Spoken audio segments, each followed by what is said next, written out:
Toxic stress can lead to health issues in kids, and joining me right now is Carrie Craywick from the Birmingham Maple Clinic with more on what it is and how to recognize symptoms in your own children. Thanks for joining us this morning, Carrie. No problem. So tell me a little bit about what exactly is toxic stress. So when we're talking about stress, we're talking about things that trigger maybe some anxiety. So initially, positive stress is how we respond to maybe getting a shot or having a new babysitter. That's normal, and we call it positive because when we respond to it, it's what our body should be doing.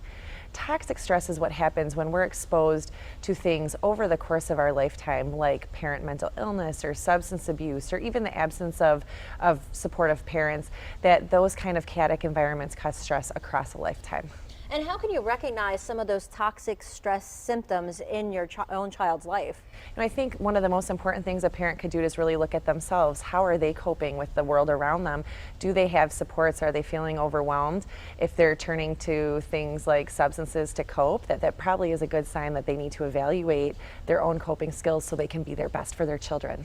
And at what point do you consider trying to get some sort of professional help for the children if toxic stress is to occur for your child? Absolutely. The most important thing is to intervene early, is the problems that are associated with like cognitive impairment and mental health issues and even physical health issues for children. The earlier the intervention, the better. So I know that you just said physical things. Let me just describe the issues that toxic stress can lead to over a course of a lifetime. Right. Well, one of the things they're finding in research is that brain development changes in these stressful environments, that the children don't have a supportive adult or a supportive caregiver there with them to help them learn the skills to cope with difficult things and bring them back to a baseline of just comfort and safety.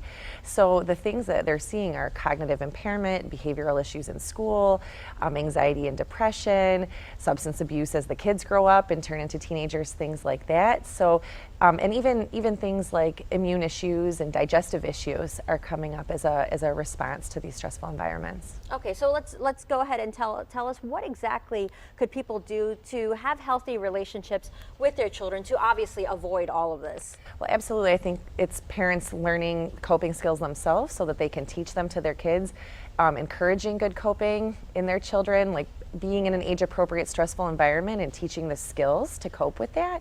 But also, right, taking care of yourself. I mean, I think one thing that parents don't always do is stop and take care of themselves first. So as a parent, getting into therapy, learning some parenting skills, doing those things would help too. Thank you so much, Carrie. I totally understand. I'm mom of a toddler, so I'm definitely going to take time to look out for that. Thank you so much for joining us. I'll send it back to you, Anu.